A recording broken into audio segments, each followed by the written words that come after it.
Morning students, today we will start chapter 6 that is loops. सबसे पहले हम करते हैं कि लूप होता क्या है. A segment of code that is executed repeatedly is called a loop. वैसे तो सबको पता है लूप का मीनिंग क्या होता है.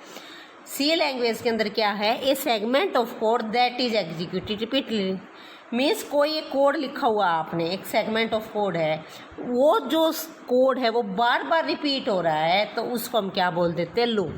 The concept of loops is fundamental to programming. The simple programs we have shown so far doesn't contain loops because their only purpose is to introduce our to you C language. Once you have mastered in the C language, you will easily write programmings containing loops. In looping, a sequence of statements is executed until some condition for termination of the loop are satisfied. Means एक sequence of statement है आपकी run होती रहेगी जब तक condition for termination of the loop are satisfied, जब तक ये कंडीशन टर्मिनेट ना हो जाए. A program with loops therefore consist of two segment. तो इसमें दो सेगमेंट होते हैं. One is known as body of loop and other is known as control statement. फिर एक तो बॉडी ऑफ द लूप है जो बार बार चलेगी और दूसरी है कंट्रोल स्टेटमेंट जिससे उस लूप का कंट्रोल होएगा. मीन्स कि उससे ये पता चलेगा कि ये लूप कितनी बार हमारा चलना है. द कंट्रोल स्टेटमेंट और head contains an expression which is evaluated to decide whether the body is to be executed और no. Now types of loop.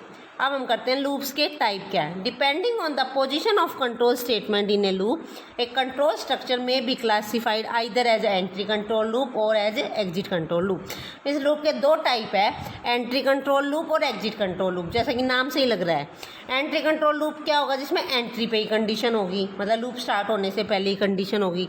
और एग्जिट कंट्रोल लूप में क्या होगा, पहले लूप की बॉडी होगी और उसके बाद कंडीशन चेक होगी. अब डिटेल में देखते हैं क्या है. In the entry control loop the control conditions are tested before the start of loop execution. Means पहले कंडीशन टेस्ट होगी और फिर लूप एग्जीक्यूट होगा. The body of loop will be executed only when loop conditions are satisfied. while in the case of an exit control loop the test condition is evaluated at the end of the loop and depending on the outcome the body of the loop is executed again. In exit control loop the body of loop is executed unconditionally for the first time. ठीक है, ये क्या कहना चाह रहे हैं कि exit control loop में है, अगर एग्जिट कंट्रोल लूप में उसमें पहले बॉडी ऑफ लूप चलेगी तो अगर कंडीशन चाहे सेटिस्फाई होती हो चाहे नहीं सेटिस्फाई होती हो तो एक बार तो ये लूप चलेगा ही चलेगा. The entry control and exit control loops are also known as pre-test and post-test loops respectively. देखो एंट्री कंट्रोल में क्या होगा, एंट्री हुई उसमें क्या होगा, फिर सबसे पहले क्या होगा, टेस्ट कंडीशन होगी. टेस्ट कंडीशन होगी, अगर टेस्ट कंडीशन फॉल्स है तो प्रोग्राम एग्जिट, अगर टेस्ट कंडीशन ट्रू है तो बॉडी ऑफ द लूप आएगी, फिर से यहाँ चला गया, फिर से कंडीशन टेस्ट होएगी, फिर बॉडी ऑफ द लूप, फिर से ये ऐसे होता जाएगा. और एग्जिट कंट्रोल में क्या है, यहाँ पे हमारी सारी क्या है, बॉडी ऑफ द लूप है, फिर क्या है एग्जिट, फिर क्या है यहाँ पे. इसका मतलब इसमें क्या होगा, पहले क्या होगी हमारी बॉडी ऑफ द लूप चलेगी, फिर कंडीशन टेस्ट होगी, यहाँ पे लिखना भूल गए, बॉडी ऑफ द लूप आएगी, फिर टेस्ट कंडीशन. अगर तो कंडीशन ट्रू है तो हमारा चलता रहेगा और कंडीशन फॉल्स होती है हमारा लूप एग्जिट हो जाएगा. The test condition should be carefully stated in order to execute the loop for a desired number of time. ठीक है. Now based on the nature of the condition variable and value assigned for testing control expansion the loop may be classified into two general category. एक दो तरह से और हम loop को classify कर सकते हैं, क्या, काउंटर कंट्रोल लूप और सेंटिनल कंट्रोल लूप. अब काउंटर कंट्रोल लूप क्या है, in counter control loop we know in advance exactly how many time of the body of loop will be executed. The control head specifies a variable known as counter to control the number of execution. The counter must have an initial value, final value and increment so that the counter is properly tested and updated for the desired loop operation. The number of times we want to execute the loop may be constant or a variable with an assigned value. A counter control loop is also called definite repetition loop. ठीक है. तो counter control loop क्या है, जिसमें हमें पहले से ही पता हो कि ये लूप कितनी बार चलना है, ये लूप 5 बार एग्जीक्यूट होगा, 10 बार एग्जीक्यूट होगा या जो भी है. ठीक है. नेक्स्ट है in case of sentinel control loop a special value और sentinel value is use to change the loop control expression from true to false. The control variable is known as sentinel variable. A sentinel control loop is also called indefinite repetition loop, since the number of repetition or execution is not known before the loop begin executing. इसमें क्या है, sentinel control loop में हमें condition का नहीं पता कि ये कब तक चलेगी. जैसे मैं एग्जांपल देती हूँ एक सिंपल सा. अगर मैंने ये लिख दिया अगर x की वैल्यू 1 और 10 के बीच में है तो लूप चले, तो ये तो क्लियर है 1 से लेकर 10 तक तो ये 10 बार ही लूप चलेगा. अगर मैंने लिख दिया अगर x की वैल्यू लेस देन 10 है तो हम x की वैल्यू लेस देन 10 तो पता नहीं कितनी बार डाल सकते हैं. तो जब तक हम x की वैल्यू लेस देन 10 डालते जाएंगे हमें नहीं पता चलेगा कि ये लूप कब तक चलेगा, क्योंकि x से लेस देन 10 तो से लेस तो बहुत सारी वैल्यूज़ है. तो वो क्या हो जाएगा हमारा सेंटिनल कंट्रोल लूप. ठीक है. अब the C language provides 3 constructs for performing the various loop operation. Loop operation के लिए 3 टाइप के स्टेटमेंट है C लैंग्वेज के अंदर. एक तो the while loop, next the do while loop and then है फोर स्टेटमेंट. 3 टाइप के लूप है, while loop, do while loop और फोर लूप. इसको हम ऐसे भी लिख सकते हैं, एग्जाम में आ सकता है, इंपॉर्टेंट है तो समझना है आपको कि वाइल लूप क्या है, डू वाइल लूप क्या है और फोर लूप क्या है. सबसे पहले करते हैं हम while statement. The simplest of all looping structure in C is the while statement. While loop सबसे ईजी है. The while statement is used to carry out looping operation in which a sequence of statements are executed until some conditions is satisfied. The journal of the while statement is, पहले आएगा while और फिर है bracket में expression means condition, फिर क्या चलेगा body of the loop. ठीक है. अब जैसे ये देखो, इसका ये बना रखा फ्लो चार्ट. पहले एंट्री मतलब जो भी ये प्रोग्राम है, कंडीशन टेस्ट होएगी, अगर ये ट्रू है तो बॉडी ऑफ द लूप चलेगी और फिर से यहाँ आ जाएगा. फिर कंडीशन टेस्ट होगी, बॉडी ऑफ द लूप चलेगी, फिर यहाँ पे आएगा जब तक कंडीशन ट्रू है. और कंडीशन फॉल्स होती है क्या हो जाएगा, program exit. The body of the loop is executed as long as the expression is true. On exit the program continue with the statement immediately after the body of the loop. The body of the loop may contain a single statement और a set of statement. ये body of loop में एक statement भी हो सकती है और एक से ज़्यादा भी. ठीक है. अब जैसे हम क्या करेंगे, ये अभी ध्यान से देखो, इसमें शुरू में एक कंडीशन टेस्ट होगी, तो ये हमारा किसका एग्जांपल है, एंट्री कंट्रोल्ड लूप का.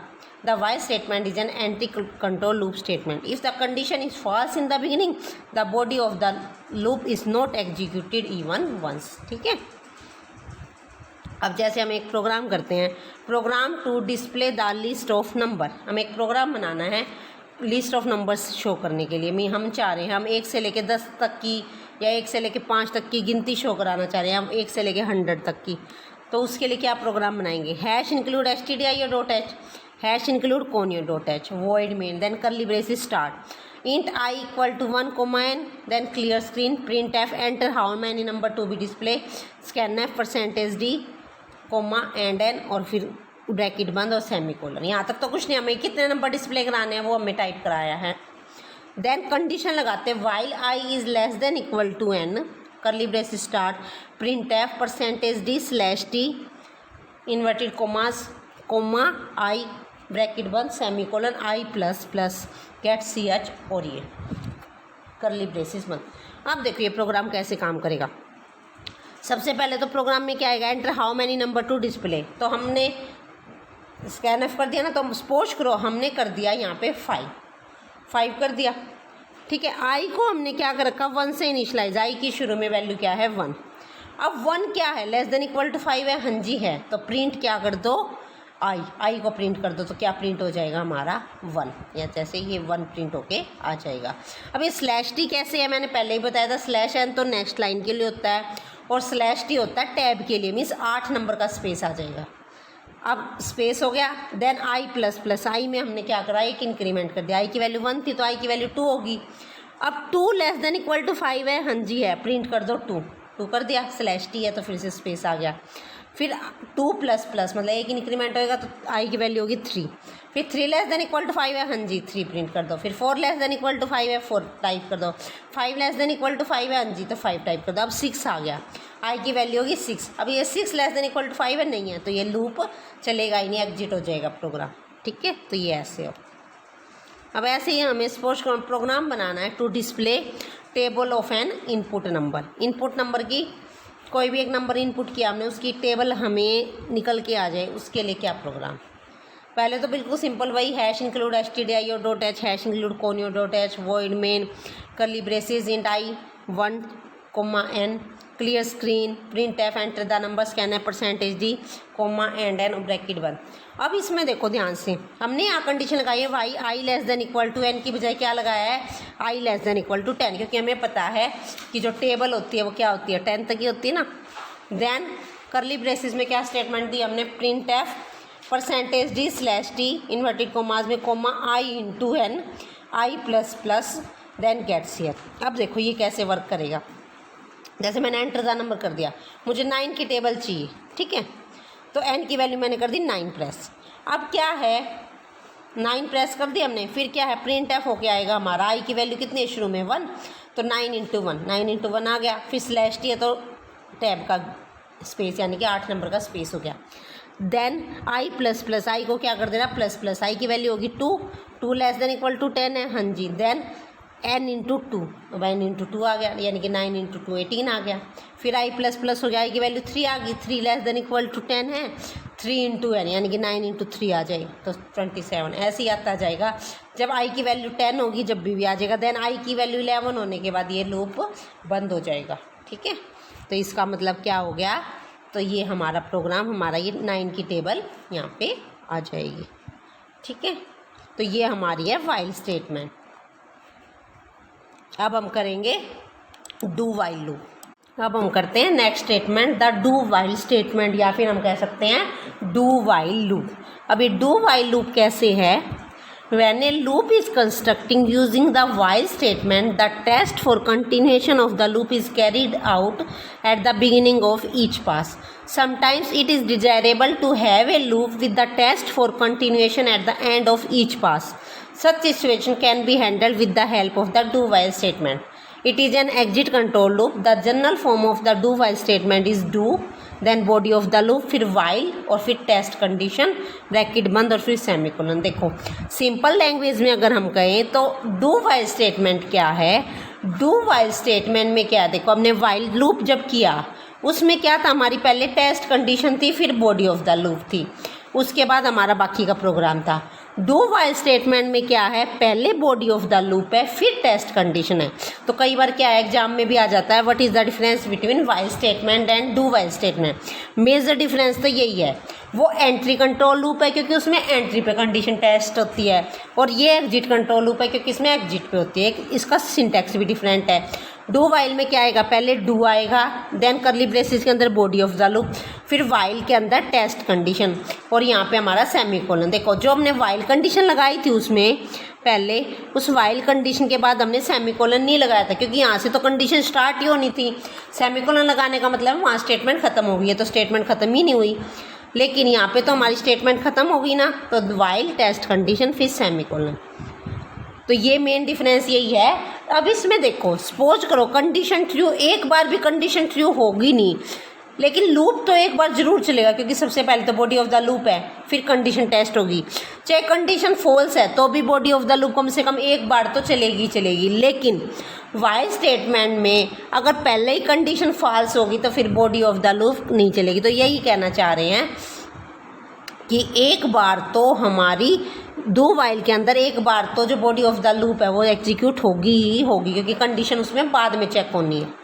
तो इसका सिंटैक्स आपको समझ में आ गया। The program execute the body of the loop after reaching the do statement. At the end of the loop test condition in while statement is encountered. The body of the loop however has been executed at least once. वही कहना चाह रहे हैं कि body of the loop कम से कम एक बार जरूर आएगी, चाहे कंडीशन ट्रू हो चाहे कंडीशन फॉल्स हो। After this it is simply equivalent to while loop. बस एक बार के बाद ये जो काम वाइल लूप का था सेम काम इस लूप का हो जाएगा। The body of the loop is executed as long as the value of the test condition is true. For example, consider the program। देखो इसमें प्रोग्राम कर लेते हैं। Program to display the table of an input number. हम वैसे while में कर चुके हैं, ये डू वाइल लेके और करते हैं, बिल्कुल सेम है। Hash include stdio dot h, hash include conio dot h, void main curly braces int i equal to 1 n, clear screen, print f, enter the number, scan f, %d, and n, bracket बंद, do. इसमें वही same statement आनी है। यहाँ पे बस do हो गया, print f percentage d slash t, फिर comma i into n bracket बंद सेमीकोलन आई प्लस प्लस फिर ब्रैकेट बंद while i less than equal to 10 और फिर हमने लगा दिया सेमीकोलन, फिर गेट सी एच ये। इसका प्रोग्राम का आउटपुट वही होना है। इसमें देखो पहले के आई की वैल्यू हमारी 1 है ना, तो 1 इंटू एन, सपोज करो हमें 9 की टेबल लेनी है, 9 करा दिया एंटर नंबर, तो 1 इंटू 9 आ जाएगा। फिर 1 आई में प्लस प्लस हो गया तो आई की वैल्यू होगी 2। अब आई लेस देन इक्वल टू 10 है, हाँ जी लेस देन इक्वल टू 10 है, फिर से लूप चलेगा। ऐसे ही चलता जाएगा जब तक आई की वैल्यू क्या है 10। बस लिखने का डिफरेंस है, लूप दोनों लूप का बस एक काम है, ठीक है। तो बस यही है आपके वाइल लूप है और डू वाइल लूप है। नेक्स्ट लूप हम नेक्स्ट वीडियो में करेंगे फॉर लूप, ठीक है। अभी के लिए इतना ही था।